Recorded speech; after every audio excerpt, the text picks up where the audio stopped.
Hello friends, Deepti blogs में आपका बहुत बहुत स्वागत है। तो फ्रेंड्स, आज हम आपके लिए जेलिसीमियम 13 मेडिसिन के पूरे यूज़ लेकर के आए हैं, जिसमें मैं आपको बताने वाली हूँ पूरी डिटेल कि कैसे ये दवा आपको यूज़ करनी है, किन किन प्रॉब्लम्स में इस दवा को यूज़ किया जाता है, कैसे इस दवा को लेना और इस दवा के क्या कोई साइड इफ़ेक्ट भी हैं। तो सारी जानकारी आपको अपने आज के इस वीडियो में देने वाले हैं। तो फ्रेंड्स, ये है जेलिसीमियम 30। जेलिसीमियम 30 एक होम्योपैथिक दवा है जो कि एक लिक्विड सोल्यूशन होता है। यहाँ पे आप देख सकते हैं, अगर मैं इस दवा की प्राइस की बात करूँ तो यहाँ पर आप देख सकते हैं मार्केट में इसकी प्राइस 19 रुपीज़, मतलब 90 रुपये इसका प्राइस है यहाँ पर। तो फ्रेंड्स, ये जेलिसीमियम एक होम्योपैथिक दवा होती है। जेलिसीमियम सुपर वेरेंस नामक पौधों के जड़ से बनती है, ठीक है। यानी कि येलो जैस्मिन नाम का एक पौधा होता है, उससे ये दवा तैयार की जाती है। इस दवा की बात करें तो ये दवा आमतौर पर फीवर की प्रॉब्लम होने पर, नपुंसकता, इन्फ्लुएंजा, सिर में दर्द होने पर और हमारे जो नर्वस सिस्टम है, जो तंत्रिका तंत्र है, उससे रिलेटेड जो जितनी भी सारी डिसीज़ होती हैं उनके इलाज के लिए किया जाता है। और अगर जेलिसियम 30 की बात करें तो ये दवा 3 जो पेशेंट्स होते हैं उन पे ज़्यादा कारगर होती है। जैसे कि जो सबसे पहला पेशेंट का लक्षण होता है जिनमें चक्कर आते हैं, ऐसे पेशेंट जिनको चक्कर आने की प्रॉब्लम होती है, मिर्गी के दौरे वगैरह पड़ते हैं, तो उनको भी डॉक्टर जेलिसियम दवा लेने की सलाह देते हैं। इसके अलावा जो सेकंड लक्षण होते हैं, जो सेकंड पेशेंट होते हैं, उनमें शरीर में शिथिलता, यानी कि उनको हमेशा शरीर में, बॉडी में कमजोरी सी फील होती है, तो उनके लिए भी डॉक्टर जेलिसियम का यूज़ करने की सलाह देते हैं। इसके अलावा नींद, काफ़ी लोगों को नींद की प्रॉब्लम होती है, डलनेस, हमेशा आलस वगैरह की प्रॉब्लम होना, नींद काफ़ी आना, तो उसके लिए भी जेलिसियम दवा दी जाती है। इसके अलावा जैसे कुछ लोग होते हैं जिनको स्नोपीलिया वगैरह की प्रॉब्लम होती है, नाक से रिलेटेड रोग होते हैं, ठीक है। जैसे कि कुछ लोगों में ऐसा होता है कि स्नोपीलिया की प्रॉब्लम हो जाती है, फिर नाक के अंदर की जो मांस वगैरह होती है वो बढ़ जाती है, तो नाक के अंदर की मांस बढ़ जाती है, नाक के अंदर की हड्डियाँ बढ़ जाती है, तो उसके लिए भी डॉक्टर कभी कभी जेलिसियम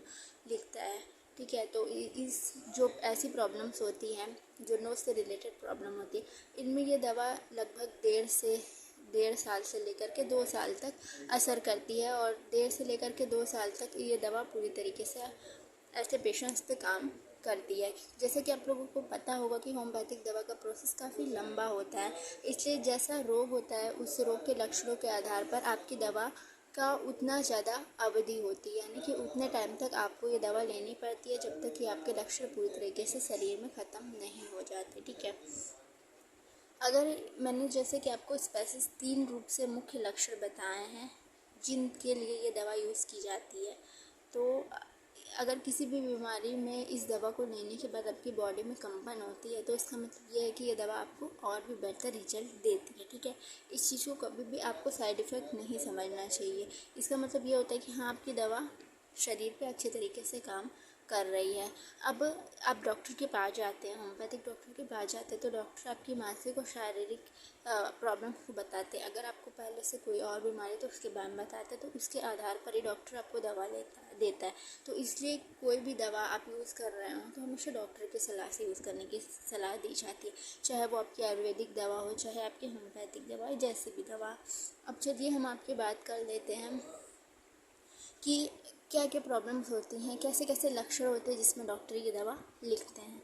तो फ्रेंड्स, जो मानसिक रोग से रिलेटेड थोड़े लक्षण दिखाई पड़ते हैं, जैसे मरीज बिल्कुल उदास रहता है, अकेले कमरे में बैठा रहता है, किसी से बातचीत करना ज़्यादा पसंद नहीं करता, ग्रुप में रहना पसंद नहीं करता है, ठीक है। या फिर सो रहा है, सोते टाइम वो बड़बड़ा रहा है, ठीक है। और आगे कभी कभी पेशेंट जो होता है उसको आसपास की घटनाओं की जानकारी तो होती है, लेकिन उसके हाथ पर उसके इच्छा से काम नहीं करते, ठीक है। अगर जैसे पेशेंट ने कोई दुखद समाचार सुन लिया या फिर बहुत ज़्यादा कोई खुशी का समाचार सुन लिया, तो उससे जो नर्वस सिस्टम से कोई प्रॉब्लम हो जाती है, तो उसके लिए ये दवा तो बहुत ही ज़्यादा यूज़फुल है। इसके अलावा छोटे छोटे बच्चों के लिए भी ये दवा लिखी जाती है। जब बच्चा सो रहा होता है और अचानक किसी कारण के चौंक कर मम्मी की गोद से आकर के रोने लगता है, तो ऐसे प्रॉब्लम में भी ये दवा यूज़ की जाती है बच्चों के लिए। इसके अलावा ऐसा मालूम पड़ता है कि जैसे बच्चे ने गिरने के डर से माथा को कसकर पकड़ लिया, तो बच्चे के अंदर डर की प्रॉब्लम जो हो जाती आती है उनके लिए ये दवा जैसीमम यूज़ किया जाता है।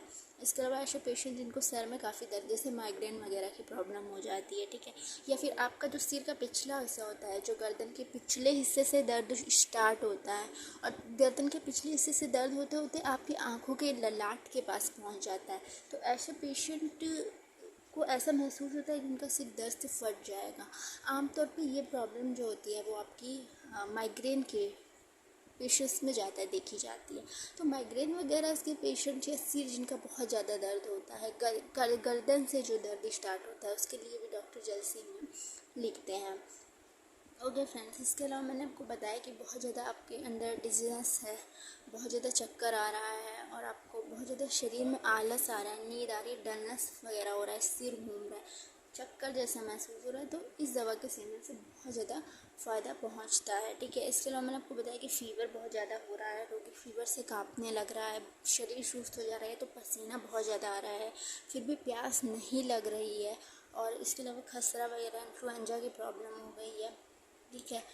तो खसरा के जैसे कि मैंने खसरे के लक्षण बताया, नाक से पानी आता है, मुंह के अंदर छाले पड़ जाते हैं, आंखें लाल हो जाती हैं, ठीक है। इन्फ्लुएंजा संक्रामक रोग होता है, ठीक है, जिसमें उल्टी, सिर दर्द, बदन दर्द, खांसी, दस्त होती है, तो उनके लिए भी दवा यूज़ की जाती है। इसके अलावा जिनको चर्म रोग की वगैरह की प्रॉब्लम है, उनके लिए भी दवा यूज़ की जाती है। आँख के लक्षण, आँख की कोई प्रॉब्लम है, ठीक है, आँख के आसपास दर्द होना, उसमें भी, और मैंने आपको बताया ना कि नाक की प्रॉब्लम होने पर नाक जकड़न कभी कभी महसूस होती है, एसी वगैरह में आप बैठ गए तो नाक में ऐसा लगता है कि जकड़न हो गई है, उसमें भी, ठीक है, ये हो जाता है। और इसके अलावा आपका जो जैसे कोई पेशेंट होते हैं, उनका फेस जो होता है, उनको ऐसा लगता है उनके फेस की मांसपेशियाँ क्या हो रही हैं, बहुत ज़्यादा ऐसा लगता है कि पेशेंट सिकुड़ रही हैं, खास तौर से मुंह के जो आसपास का क्षेत्र होता है, वहाँ पर चेहरे में कभी कभी दर्द होने लगता है, तो उसमें भी ये दवा दी जाती है। मुंह और गले के रोगी के लिए, जिनको बोलने में दिक्कत होती है, गले में हमेशा पेन रहता है, कुछ भी हम खाते हैं निगलते हैं, प्रॉब्लम होती है, तो उनके लिए भी ये दवा यूज़ की जाती है। इसके अलावा पेट और मलमूत्र से संबंधित प्रॉब्लम, डायरिया हो गया है, स्त्रियों के, देखो स्त्रियों के लोगों के लिए, मासिक धर्म हो रहा है, उसमें कष्ट हो रहा है, बहाव थोड़ा थोड़ा हो रहा है, मासिक धर्म समय पे नहीं आ रहा है, गर्भाशय में आपकी दर्द होता है, ठीक है, प्रसव वगैरह की पीड़ा, और इसके अलावा पीठ में दर्द होता है जो कि कमर की तरफ बढ़ने लगता है, ठीक है, तो इस टाइप के जो दर्द होते हैं उनके लिए भी। इसके अलावा जो सांस वगैरह के रोग होते हैं उनके लिए, और इसके अलावा लकवा अगर मार देता है, पक्षाघात के लक्षण महसूस होते हैं, पेशाब ठीक से नहीं होती है, तो ऐसे रोगों के लिए भी होता है, ठीक है। अब मैं बताऊंगी कैसे यूज़ करना है इसका। तो यूज़ करने की बात करें तो दिन में 3 बार आपको इसको इस्तेमाल करना है। दिन में 3 बार 2-2 बूंद आपको पानी के साथ मिलाकर, थोड़े से गुनगुने पानी के साथ मिलाकर अगर आप प्रयोग करते हैं, ठीक है, दिन में 3 बार 2 बूंद उपयोग करना है, और हल्के से गर्म गुनगुने पानी में, हल्के से गुनगुने पानी में आप ड्रॉप डाल करके इस्तेमाल करिए। 2 ड्रॉप दिन में 3 बार डाल करके इस्तेमाल कीजिए, और जैसा आपकी बीमारी है, लक्षण है, उसके हिसाब से डॉक्टर आपको बताएगा कि कितने साल तक आपकी दवा चलेगी। लगातार आपको दवा लेनी है, बिल्कुल भी बीच में ढिलाई नहीं करनी है। हाँ, अगर आप अंग्रेजी दवा या आयुर्वेदिक दवा लेते हैं तो आपको बीच में गैप करना पड़ेगा, क्योंकि आपको पता होगा कि 3 दवाएं साथ में नहीं ले सकते, इनके साइड इफ़ेक्ट्स होते हैं, ठीक है फ्रेंड्स। तो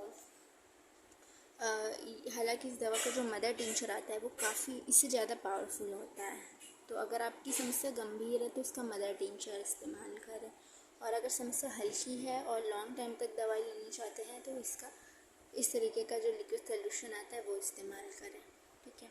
तो ये थी इस दवा की यूज़, और मैंने बताया कि होम्योपैथिक दवा का कोई साइड इफ़ेक्ट नहीं होता है, बशर्ते आप इस दवा को किसी अन्य दवा के साथ ना ले रहे हों, ठीक है।